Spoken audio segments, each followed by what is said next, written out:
Ngugi Thiong'o was born James Ngugi on January 5, 1938 in Kameretho, Limuru, Kenya. He was born under British colonial rule and he was the fifth child of Wajikowa Ngugi, one of the four wives of Thiong'o Dosho, a farmer in a family of over 24 children. Growing up in a Kikuyu household, Ngugi was immersed in oral traditions and witnessed the impact of colonial land dispossession, particularly through the British Imperial Land Act of 1915. The Mau Mau uprising profoundly shaped his childhood. His half-brother Mwangi was killed fighting with the Mau Mau, and another brother was paralyzed by colonial forces, and his mother was tortured during the state of emergency. Ngugi Thiong'o faced severe repercussions from the Kenyan government in the late 1970s. This was due to his increasingly radical writings and community work that critiqued post-independence corruption, neocolonialism, and social inequalities. By this time, he had already established himself as a leading voice in African literature, with novels like Weep Not Child in 1964, The River Between in 1965, A Grain of Wheat in 1967, and Petals of Blood in 1977. Petals of Blood portrayed a fictional village devastated by foreign investment and local elite corruption, drawing parallels to real societal issues under President Jomo Kenyatta's regime. His activism extended beyond novels. In 1976, Ngugi co-founded the Kameretho Community Education and Cultural Center in his hometown in Limuru. It was aimed at empowering rural Kenyans through participatory theatre. This center produced Ngahikadeda, which means I Will Marry When I Want, a play that he co-wrote with Ngugi wa Meri, performed in Gikuyu, his native Kikuyu language, rather than English. The play involved local villagers as actors and drew thousands of attendees over 6 weeks. It used satire to portray class divisions, land grabbing, and the betrayal of independence ideas by the new African elites. They were using songs, dances, and direct audience engagement to highlight how workers and peasants were still oppressed in post-colonial Kenya. The play's success and subversive message alarmed the authorities, leading to its ban by the government. Ngugi's works, particularly Petals of Blood and Ngahikadeda, provoked the then Vice President Daniel Arap Moi, who saw them as direct threats to the regime's stability. On December 31, 1977, Ngugi was arrested at his home without any formal charges or trial under the orders of the Kenyatta government. This midnight raid marked the beginning of his detention as a political prisoner. He was taken to Committee Maximum Security Prison, Kenya's most infamous facility, known for housing political dissidents and subjecting them to harsh conditions. Ngugi spent nearly a year there from January 1978 to December 1978 in isolation with limited access to the outside world. During his imprisonment, Ngugi endured psychological and physical hardships, including solitary confinement, poor sanitation, and constant surveillance. Denied writing materials, he ingeniously composed his next novel, Shaitani Modharafaine, which translates to Devil on the Cross, on scraps of toilet paper provided for hygiene purposes. It was published in 1980. This act of defiance not only produced a satirical work about greed and imperialism, but also solidified his commitment to writing in Gikuyu. He rejected English as a tool of colonial domination. He later documented his experiences in the memoir Detained, a writer's prison diary in 1981. This book blends personal reflections with political analysis, describing how prison formed him as a writer by forcing him to confront the power of language and resistance. Amnesty International adopted him as a prisoner of conscience, launching a global campaign that highlighted his case and pressured the Kenyan government. Ngugi was released on December 12, 1978, shortly after Jomo Kenyatta's death and Daniel Arap Moi's accession to the presidency. The release came amid international outcry and a generational amnesty for political prisoners, but it did not restore his freedom fully. He was barred from resuming his professorship at the University of Nairobi, where he had advocated for decolonizing the curriculum. His family faced ongoing harassment, including an armed attack on his home in 1977, which was during his detention and surveillance. In March 1979, he and co-author Ngugi wa Meri were briefly arrested for allegedly drinking after hours and behaving in a disorderly manner, which many saw as a pretext for further intimidation. The escalating threat culminated in Ngugi's decision to flee Kenya. In 1982, under Moi's increasingly authoritarian rule, Ngugi learned of plans by the security services to arrest and possibly assassinate him. This was due to his continued criticism of the government through writings and public statements. Fearing for his life, he went into self-imposed exile while attending a book launch in Zimbabwe, choosing not to return to Kenya. He first sought refuge in Britain, where he lived briefly and worked on his writings. Secret British exile files later revealed details of his time there, including government monitoring and his efforts to secure safety. From Britain, he moved to the United States in the mid-1980s, where he held academic positions at institutions like Yale University from 1981 to 1992, New York University from 1992 to 2002, and the University of California, Irvine until his retirement. Ngugi attended Alliance High School in 1955, excelling in academics. In 1959, 1969, he enrolled at Makerere University College in Kampala, Uganda, earning a Bachelor of Arts in English in 1963. There, he began writing, influenced by African oral traditions and colonial realities. In 1964, he pursued a master's at the University of Leeds, UK, where he encountered Frantz Fanon's works on decolonization. He left Leeds in 1967 without completing his thesis to focus on his own writing. Ngugi's early novels, written as James Ngugi,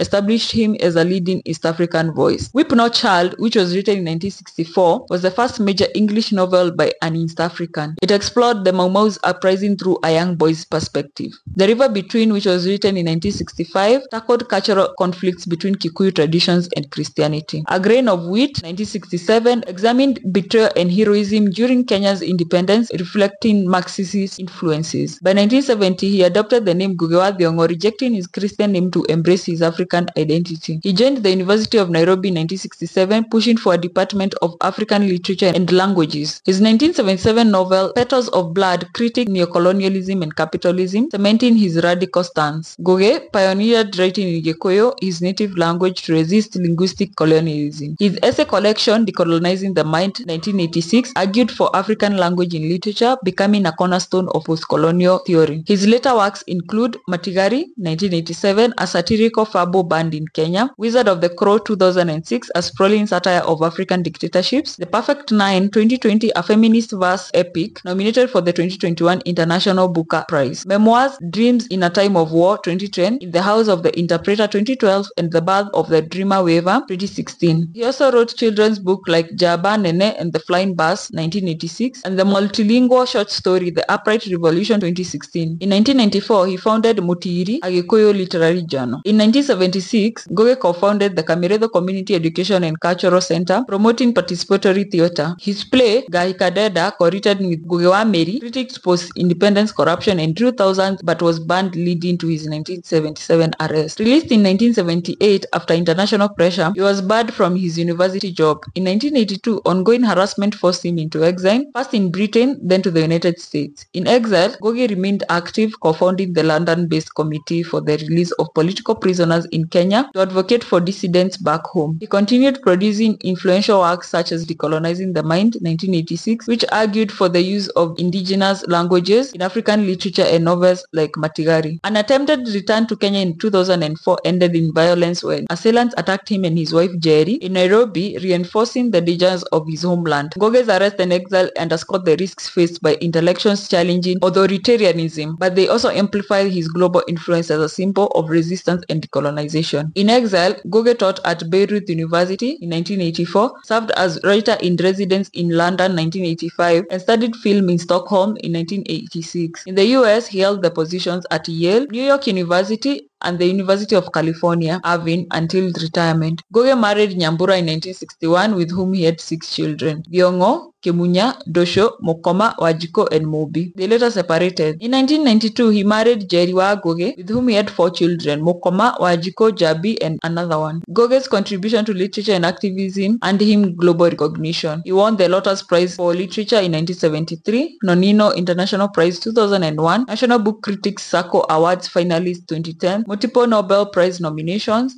honorary doctorates from a dozen universities, membership in the American Academy of Arts and Letters, Perfect Nine nominated for the 2021 International Booker's Prize, The Upright Revolution translated into over 100 languages. Ngugi continued writing and advocating for African languages until his death on May 28, 2025 in Beaufort, Georgia at the age of 87. His work reshaped the African literature, emphasizing cultural sovereignty and social justice. His legacy endures through his novels, essays, plays, and the global impact of his call to decolonize minds.